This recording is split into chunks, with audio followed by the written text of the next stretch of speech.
안녕하세요. 저는 서울에서 거주 중인 30대 초반의 여자입니다. 그동안 있었던 파란만장한 제 인생사를 들려드리고 싶어서 이렇게 조심스레 사연을 보내게 되었습니다.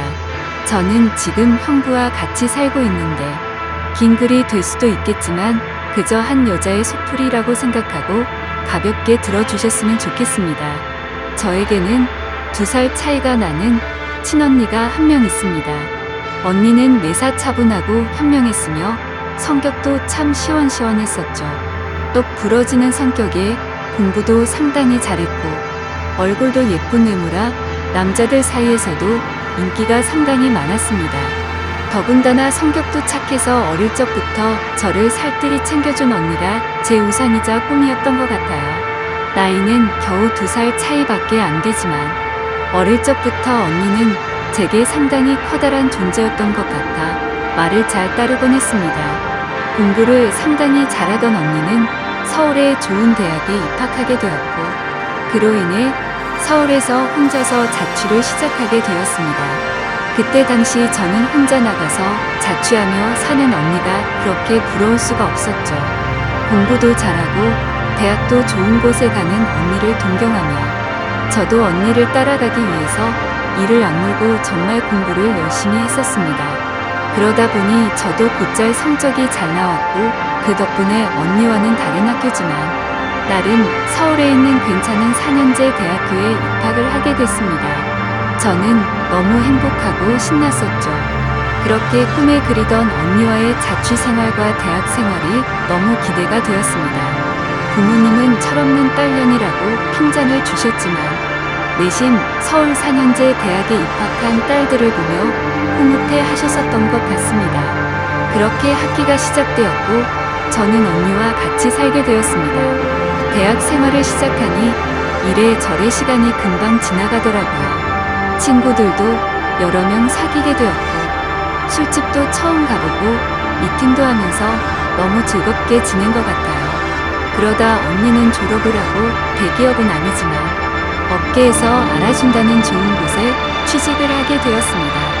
그리고 얼마 뒤 지금의 형부를 만나게 되었네요. 언니보다는 2살 위였으니 저하고는 4살 차이가 나는 남자였고 언니와 소개팅으로 만났다고 들었습니다. 처음 만났을 때 환하게 웃으며 내가 연희의 동생이야 라고 말하던 게 정말 엊그제 있었던 일처럼 생생합니다. 저는 언니와 같이 살고 있었기 때문에 형부와는 자주 만났어요. 처음에는 여자 둘이 사는 집에 자꾸 찾아오는 게 불편했지만 너무나 좋은 성격에 항상 밝은 미소를 보여주던 형부였죠. 그리고 언니와 같이 어울리며 놀다 보니 언젠가부터 저도 서서히 편해지더라고요. 2사람은 항상 저를 같이 챙겨주었고 식사나 영화 그리고 술을 마실 때도 함께 했어요. 언젠가부터 그게 너무 좋았고 일상이 된 듯이 같이 노는 게 편해졌습니다. 저와 형부는 아는 오빠 동생 같이 아주 편한 사이가 되었던 거죠. 그렇게 처음 겪어보는 재밌는 일상들을 만끽하였고 평범한 대학 생활을 즐기면서 별탈 없이 잘 지내고 있었습니다. 그런데 하늘이 무너질 만큼 충격적인 일이 생겨버렸죠. 어느 날 갑자기 부모님의 충격적인 사고 소식을 접해야 했습니다. 언니와 제가 사는 자취방에 오셔서 반찬이며 이것저것 가져다 주시고 시골집으로 내려가시다 차가 반파되는 큰 사고가 났습니다. 여자들끼리 사는 집이 이게 뭐냐며 투덜거리셨던 엄마와 애들한테 잔소리 그만하라는 아빠. 그 모습이 마지막 모습이셨어요. 부모님 2분 다 그 사고로 인해 돌아가시게 되었습니다. 저희 자매는 너무나도 슬픈 그 현실을 어린 나이에 모두 받아들여야만 했습니다. 형부는 장례식장에서 언니의 남자친구라고 주변 분들에게 소개를 하였고 저희 부모님의 마지막 장지까지 함께 해주었습니다. 못 놓아 울다가 너무 힘들어 지치면 형부가 달래주었고 무엇이라도 먹으라며 밖에서 죽까지 사와서 저희들을 챙겨줬었죠. 형부에게 너무 고마웠고 그때부터 많이 의지가 되었던 것 같아요. 그렇게 부모님을 보내드리고 나니 저희는 졸지에 고아가 되어버린 거나 마찬가지인 상황이 되었습니다. 그렇게 힘든 시기에 겨우겨우 버티면서 대학 생활을 마치고 졸업을 하게 된 저에게도 어느 날 한 남자가 다가오게 되었습니다. 이 남자가 바로 제 전 남편입니다. 부모님이 돌아가시고 형부와 언니에게 많이 위로받고 기대면서 살았지만 그걸로 제 마음이 채워지기에는 부족했었나 봐요. 자상하게 다가와서 제 말을 잘 들어주던 그 남자와 연애를 하게 되었고 저는 자연스럽게 그 남자에게 제 삶을 기대고 많이 의지하게 되었었죠. 그러다 보니 집에 들어가지 않고 외박을 하는 횟수도 점점 늘게 되었고 안 그러던 제가 갑자기 그런 모습을 보이게 되자 언니와 형부에게 혼도 많이 났었습니다. 그러던 중 저는 그만 사고를 치고 말았습니다. 어리다면 어린 그 나이에 혼전 임신을 하게 되었던 거죠. 지금 생각해보면 정말 미친 짓이라 생각하고 있고 그 시간을 되돌리고 싶은 심정입니다. 물론 지금 제 인생 누구보다 소중한 제 딸아이가 없길 바란다는 뜻이 아니고 전 남편만 되돌리고 싶습니다. 하지만 그때 당시에는 그 남자를 많이 의지했고 사랑했었기에 미래가 행복할 거라 꿈꾸고 아이를 낳자고 마음먹었습니다. 그렇게 저희는 예정에 없었던 결혼을 급하게 하기로 한 거였죠. 그래서 저는 언니와 형부에게 이 사실을 알렸고 정신이 있는 거냐며 많이 혼났었던 것 같습니다. 잘 살 테니 걱정하지 말라고 얘기를 계속 해줬지만 그게 말처럼 쉽게 될 리 없다는 걸 잘 알고 있는 두 사람은 저를 많이 설득하려고 했죠. 하지만 뱃속에 제 아이가 있었기에 되돌릴 수 없다는 걸 모두가 알았고 결국 제 의견을 따라서 결혼을 진행하게 되었습니다. 그러나 상견례부터 참 쉽지 않더군요. 그날부터도 많은 일이 있었습니다. 언니와 형부가 상견례 자리에 나와주었고 어른은 없냐며 대놓고 무시하던 시대. 그리고 그런 경험을 처음 하면서 괜찮은 척하며 땀을 뻘뻘 흘리면서 시댁의 비위를 맞춰 주던 형부. 매사에 정확하고 똑부러지던 제 언니도 저를 위해 성격 죽이고 이리저리 무사히 상견례를 끝마쳤네요. 남자친구와 저는 어린 나이에 목돈이 없었기에 시댁에서 마련해주신 15평 남짓되는 빌라에서 아이를 출산하였고 신혼생활을 시작하게 되었습니다. 그런데 제가 꿈꾸던 결혼 생활과는 정반대였습니다. 연애하던 시절에는 항상 저를 착하게 대해주던 남편은 결혼을 하고 난 뒤 마치 다른 사람처럼 180도로 바뀌었습니다. 잦은 음주와 외박 그리고 저에게 욕설까지도 서슴지 않았습니다. 처음에는 단순히 벌어지는 실수라 생각되어 넘어갔지만 그게 점점 도를 넘어서더니 어느 순간부터는 제게 몹쓸짓까지 하더군요. 부모가 없어 네가 개념이 없다며 욕을 하고 언니와 형부까지 싸잡아서 욕을 했습니다. 어리다면 어린 나이에 그 얘기를 듣고 있자니 서름에 복받쳐서 아이를 안고 많이 울었던 것 같아요. 하지만 저는 언니와 형부에게 제 상황을 이야기하지 못했습니다. 잘 살겠다고 큰 소리 뻥뻥 치고 강행했던 이 결혼. 지금 제가 이런 대접을 받고 힘들게 산다는 사실을 안다면 언니와 형부가 너무 슬퍼할 걸 잘 알았거든요. 그렇게 저는 힘든 하루하루를 살아가던 중 언니와 형부는 결혼을 하게 됐습니다. 저는 그 당시 많이 힘들고 지친 마음이었지만 누구보다 그 둘의 결혼을 축복했기에 밝게 웃으며 축하해 주었습니다. 그리고 저의 불행한 일상이 2년쯤 지났을 때였습니다. 남편의 폭언과 만행은 점점 더 심해졌고 어느 날부터는 술집 다니는 여자와 외도를 하는 사실까지 알게 되었습니다. 많이 믿고 결혼한 사람이었기에 그런 현실들이 너무 많이 힘들었어요. 그래서 저는 이제는 이 사람과 어떻게든 정리를 해야겠다고 생각하고 있었을 때였습니다. 하지만 현실적으로 이혼하고 나가면 어떻게 살까라는 생각이 들었고 아직 이렇게 조그마한 딸아이와 내가 잘 살 수 있을까 걱정이 들었습니다. 부모님께서 살아계셨으면 내가 돌아갈 곳이 있을 텐데 하는 슬픔에 잠겼죠. 그러다 힘들어 지쳐 딸아이를 데리고 언니를 보러 집으로 찾아갔습니다. 저는 아무런 일 없다는 듯 언니와 식사를 했고 평소대로 일상적인 대화를 나누었습니다. 언니와 식사를 하고 있는 중에 형부가 퇴근하여 집으로 들어왔고 저를 보며 반갑게 맞아줬습니다. 언니네 오게 되면 딸아이 선물도 챙겨서 들어오게 미리 얘기 좀 하라고 하는 형부. 이렇게 정감 있는 인사를 해주며 제 머리를 쓰다듬어 주더라고요. 그런데 얼마 전 남편에게 밀쳐져서 넘어지다 찢어졌던 부분을 건드렸고 저도 모르게 비명 소리를 내게 되었습니다.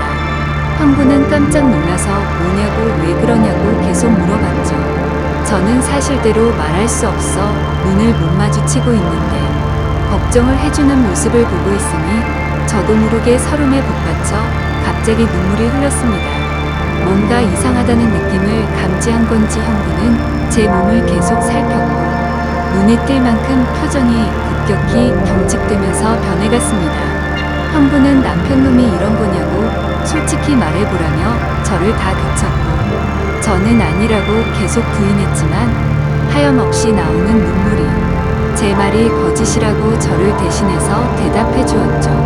결국 그날 그동안 있었던 모든 일에 대해서 솔직하게 말을 했고 형부는 화를 내면서 그 늦은 시간 저를 이끌고 저희 집을 찾아갔습니다.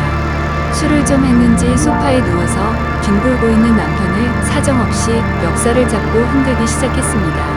네가 사람 새끼냐고 어떻게 여자한테 그럴 수 있냐며 계속 욕을 했죠. 남편은 그러다 넘어지면서 가구에 부딪혔고 악을 쓰며 소리를 질렀습니다. 형부는 그때부터 정신이 조금 들었는지 잠시 숨을 고르더라고요. 일단 이 상황이 정리가 되어야 할 것 같아 형부를 밖으로 데리고 나가려 하는데 갑자기 남편에게 무릎을 꿇으면서 이야기를 했습니다. 우리 처제 어디 가서 이런 대접 받을 아이 아니라고 제발 잘 좀 대해주면 안 되겠냐고 내가 실수해서 다쳤으니 속 풀릴 때까지 자신을 때리라고 하더군요. 제발 부탁을 한다면서 말이죠. 남편은 그런 형부와 울고 있는 저에게 지금까지 해왔던 것 그 이상의 온갖 욕설을 뱉으며 경찰에 신고를 했습니다. 경찰이 와서 일단 상황은 종료되었지만 절대 합의는 하지 않겠다는 남편 때문에 형부는 결국 재판까지 받게 되었습니다. 자세한 내용은 형부가 절대 말해주지 않아 그 후 어떤 처벌이 이루어지게 됐는지는 지금도 잘 모르겠습니다. 그런 상황을 겪은 뒤로 저는 확실히 남편과 정리를 할 수 있었고 이도 저도 갈 곳이 없던 저와 딸아이에게 언니와 형부는 손을 내밀어 주었습니다. 그렇게 염치는 없었지만 어쩔 수 없는 상황이었던 저는 결국 언니와 형부와 같이 살게 되었고 차근차근 그동안의 일들을 정리를 했고 이혼 준비를 하게 됐습니다. 이혼 과정이 생각보다 참 복잡한 게 많더라고요. 저 때문에 속이 많이 상했던 형부는 저에게 걱정 말라며 많이 도와주었습니다. 너무 힘들었던 제게는 그때 형부와 언니에게 너무 고마웠어요. 그리고는 예전 처음 형부를 만났을 때처럼 저와 언니 그리고 형부 거기에 제 딸아이까지 나름 행복한 생활로 돌아올 수 있었습니다. 딸아이는 아주 어려서 그간의 일들을 전혀 인지하지 못합니다. 마냥 이 상황이 당연한 일상인 듯 해맑게 커가고 있었습니다. 어쩌면 다행이었죠. 이때쯤 아이가 3살이 되어 어린이집에 보낼 수 있었고 저도 작지만 경제활동을 할 수 있게 되었습니다. 전공을 살려 작은 디자인 업체 취직을 하게 되었어요. 이 회사가 프리랜서처럼 집에서도 일을 할 수 있었기에 아이를 키우는 저에게는 딱 알맞은 직장이었거든요. 급여는 그리 많지 않았지만 빨리 목돈을 모아서 이 집에서 독립하기 위해 이 악물고 일했던 것 같습니다. 회사 몰래 아르바이트 짬짬이 해가면서 아이도 챙기고 일도 병행하는 그런 정신없이 바쁜 나날들을 보냈습니다. 그러다 어느 날 일어나지 말아야 할 충격적인 사건이 벌어졌습니다. 왜 저에게는 이런 시련들이 몇 번씩이나 이어졌는지 하늘이 원망스럽습니다. 어느 날 회사에서 디자인 회의를 하고 집으로 돌아왔는데 회사에 있어야 할 형부가 잔뜩 어지럽혀진 집안 식탁에 앉아 울고 있었어요. 식탁 위에는 마시던 소주들이 널브러져 있었고요. 너무 놀라서 이게 무슨 일이냐 물었지만 형부는 아무 말이 없더라고요. 그러다 식탁 위에 올려진 이혼 서류를 발견했고 그 서류에는 언니 이름이 적혀 있었습니다. 무슨 일이냐 물었습니다. 한참이 지난 뒤에 형부가 하는 말이 언니와 이혼하게 되었답니다. 언니는 집을 나갔다고 하더라고요. 갑자기 도대체 무슨 말인지 도저히 이해가 안 되었어요. 아무 문제 없이 행복하게 잘 지내고 있는 줄만 알았는데 갑자기 이혼이라니요. 계속 형부에게 물었지만 형부는 그냥 이혼할 거니 그렇게 알라고만 얘기했고 다른 이야기는 해주지 않았습니다. 일단 아이를 챙겨야 했기 때문에 대화는 그렇게 끝났고 바로 언니에게 전화했습니다. 언니는 아무 말도 하지 않았고 저는 무슨 일인지 일단 만나서 이야기하자고 언니를 다독였습니다. 언니와 만났고 이야기를 들었습니다. 언니는 정말 미안하고 몹쓸 짓인 걸 알지만 사랑하는 사람이 생겼다고 말하더군요. 이게 도대체 무슨 말인지 말도 안 나왔습니다. 제가 그렇게 좋아했던 똑순이 언니가 형부가 아닌 사랑하는 사람이 생겼답니다. 너무 화가 났어요. 뭐라고 욕도 나오기 전에 언니의 뺨부터 때렸습니다. 도대체 이게 무슨 짓거리냐고. 형부가 우리한테 얼마나 잘해줬는데 그게 무슨 말이냐고. 내가 잘못 들은 거 맞다고 말하라고 소리를 질러댔습니다. 그런 언니는 그저 미안하답니다. 저를 끝까지 챙겨주지 못하고 무책임하게 떠나게 되어서 미안하다고 하더라고요. 너무나 황당하고 어이가 없어서 말도 제대로 안 나오더군요. 그렇게 저희들을 위해 잘해준 우리 형부가 너무 불쌍해서 저는 정신을 차리고 언니에게 얘기했습니다. 앞으로 너는 내 언니도 아니고 두 번 다시 우리 앞에 나타나지 말라고. 내가 너 대신 형부를 끝까지 지켜줄 거니 꺼지라고 했습니다. 그리고 울면서 자리를 나왔습니다. 저도 그렇게 아프게 이혼했는데 그렇게 믿었던 언니가 제 전남편처럼 인간 같지도 않는 짓을 저지르다니 믿어지지가 않았습니다. 집으로 돌아온 저는 말없이 형부를 위로해 주었습니다. 사실 제가 할 수 있는 일이 크게 없었어요. 저도 딸아이와 함께 얹혀 살고 있는 입장이었기 때문에 그저 위로를 해줄 뿐 다른 방법이 없었거든요. 형부는 며칠 동안 출근도 하지 않고 술만 마시며 지냈습니다. 그걸 보다 보니 저는 너무 안쓰러웠습니다. 그래서 그때부터 언니 대신 집안일을 더욱더 살뜰히 챙겼고 가사, 육아, 일을 병행하게 되었습니다. 너무 바쁘게 움직였지만 그것보다 형부의 충격이 더 걱정되어 힘들다는 생각도 못했었죠. 그러던 어느 날 형부가 저를 불렀습니다. 그리고 봉투 하나를 건네주었는데 1억 원이 수표로 들어있었어요. 그러며 하는 말이 같이 아파트에 들어가려고 모아두었던 돈인데 이제 아무것도 필요 없으니 이 돈 가지고 나가서 자기 걱정 말고 행복하게 살라고 합니다. 여기에 계속 있기 불편하지 않겠냐고. 어차피 끝까지 저랑 제 아이 데리고 가려고 했었기에 그 몫을 나누어 주는 거라고 하더군요. 힘든 그 와중에도 제 걱정을 하고 있었다니 눈물이 나서 펑펑 울어버렸어요. 그리고 형부를 꼭 안아주며 내가 같이 지켜줄 거니까 너무 슬퍼하지 말라고 당분간 곁에 있게 해달라고.